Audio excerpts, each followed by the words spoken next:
First of all, I'm extremely happy to be here. This is something which is very, very close to our heart. Assist was set up in the Philippines way back in 2003. I've been here for close to 25 years. I think in another year I'll be here for 25 years. I have spent more adult life here, so you can guess my age more or less, here in the Philippines. And Philippines has done a lot for me, and in that sense, I've always believed that we need to do a lot more back for the country.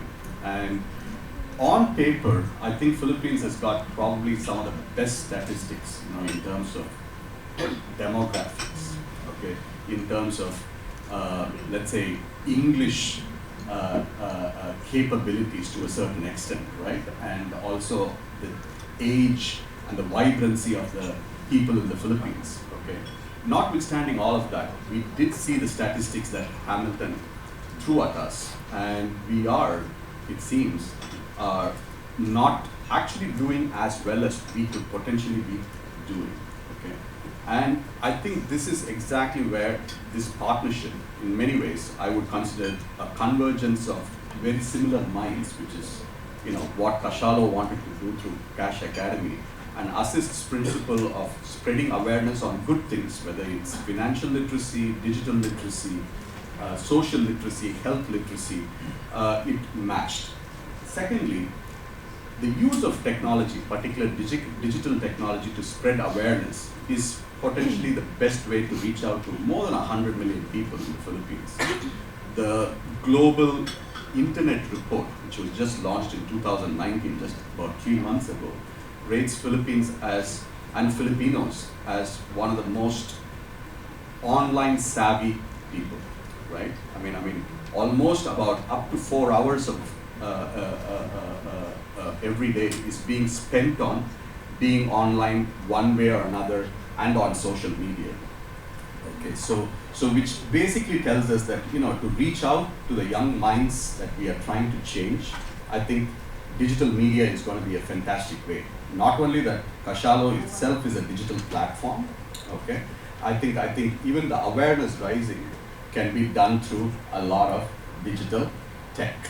However, I think digital tech is not just enough, right? So that's why I think Hamilton again spoke about the offline interventions, right?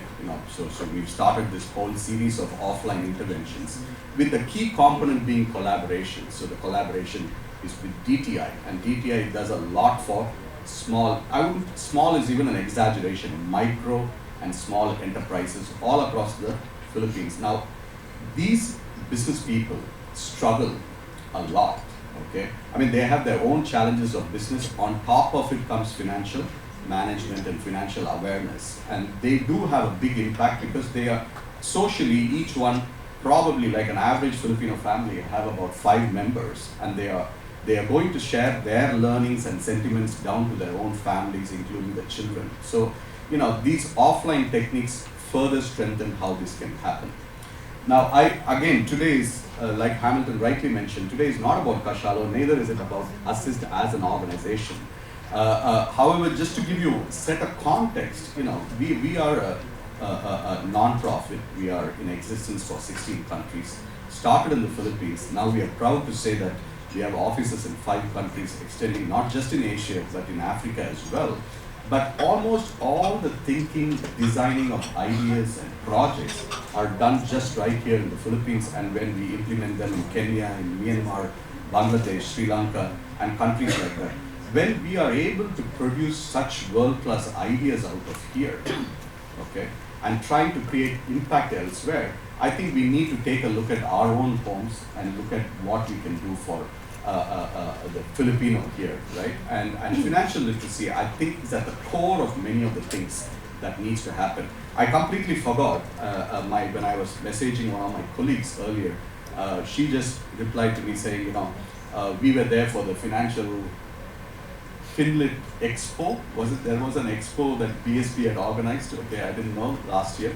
So I'm very, very glad that BSP is here, because BSP has been obviously an harbinger of all the good things on financial education. We are also looking at how DepEd is also looking at inculcating K to 12, financial literacy into K to 12. Hopefully, in another generation, I think we will have young Filipinos coming out of schools who are already reasonably financial literate. I would say, and we are very, very familiar with this from a scientific standpoint, that habit forming happens in the ages of 5 to 10, right? So if we can incorporate these basic principles of savings, I mean, I always remember, and never took it, of course, like mother's advice. My mother telling me, who was a high school teacher, telling me when I was very, very young, you don't become rich because of the money you make, you become rich because of the money you save. Let me repeat, okay? 2 people are there, each earning the same amount of money. But 10 years down the line, if you see that one is a little bit more wealthier, it typically tends to be the person who learns to save. I think these simple nuggets of information and how to do it, why do it, needs to be inculcated as early as possible. But what about the 77% of the adults that we've been talking about in that slide? Okay, there are a lot of people who are already out there, who are still in their active working life, and they need this education so that they don't fall victims of this predatory money lenders. So I think what Cash Academy is trying to do with the generosity and the initiative of Kashalo is trying to get this information already to the people who are out there. But eventually, I think agencies like DSP, DOF, working with people like DEPET, I think will already be reaching out to the schools as well. Okay. So the Cash Academy and the modules there have been well thought out. Okay. We started working on financial literacy a few years ago through another program which we call Digibayanihan. Okay, so some of the people are familiar with Digibayanihan. We started off in the space of digital literacy, and we changed it after a few years and said not only digital literacy, but digitally enabled literacy. So we started talking about health. We started talking about topics like financial literacy. We talked about careers, how young Filipinos can make career choices, and start thinking about careers as early as in the first or second year of college, for example. We also have programs for OSYs, or out of school youth as well. So I think, this is a long journey for us. I think the journey is never going to finish in my lifetime, I can clearly see that. But I think this is a journey worth going into, and very importantly, going together, which is the collaboration part. Okay, so I want to actually use this opportunity to thank Kashalo, like Lito from FinTech Alliance mentioned. I think kudos to them for taking this initiative. It's not every other organization that you see taking this initiative. And what is important to note, and you rightly, and it was pointed out as a very simple statement, many of the organizations, and I don't blame them, but they look at it as CSR. Okay, there are very few organizations who look at something like general awareness raising of the community as a core strategy, and that's what Kashalo is adopting. And I think these are some of the principles which draws us to a partner like Kashalo, right? We've been doing a lot of social development projects. We also see the downsides of that project, where we go into a community, help them, do a lot of things, and once we get out of it, it completely crumbles down. The sustainability factor is not there. And I think that's where I think using digital media, people, if they need to refresh their memories, can go back into the portal again. After all, it's for free. And flash a certificate. Let's be clear, we are from the Philippines, we love our certificates, right? and if in the future, if we are able to somehow bring it in such a way that we are able to get some increased credit score or give you better access to money because you can show this certificate, nothing like it, right? Nothing like it. By the way, the certificate thing is much more pronounced in where I come from, which is in India. Okay, so they're obsessed with certificates, which is not a bad idea in some ways, particularly when you want to build equality, right? I mean, when you want to build equality, I think these are simple steps to get there. But the certificate is not the be all and end all. It is a part of the journey of building awareness. I'd like to say, something which is very, very important, a quote that comes to my mind. An investment in knowledge yields better returns. I'm talking financial language here, but what we're saying is, rather than just give money, if we actually teach people about money management, I mean, over the course of their working life and active life, they are going to come into a lot of money through various ways, hopefully the ethical ways. They know better how to manage this money. Okay, so this quote comes from Ben Franklin, and it always sits in the back of my mind. Zig Ziglar, one of my icons for marketing, used to say that, if you go to a rich person's house, you will see a big library and a small TV.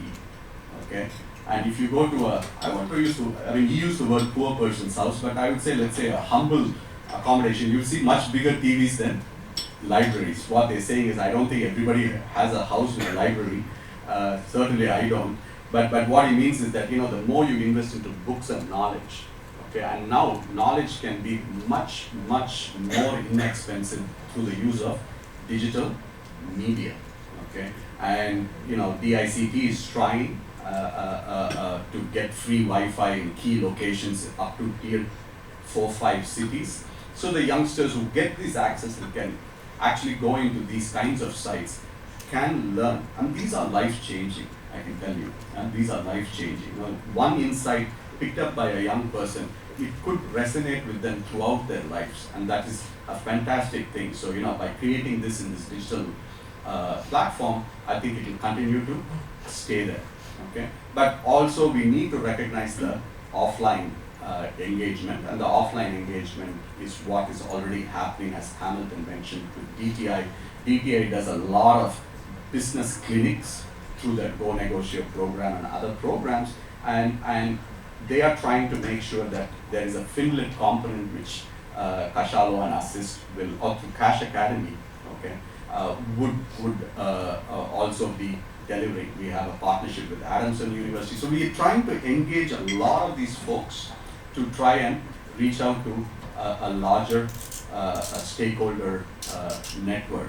Guys, again, thanks to Kashalo. I think this academy is a fantastic initiative. I'd like to appreciate that, and of course for our friends from BSP. So thank you.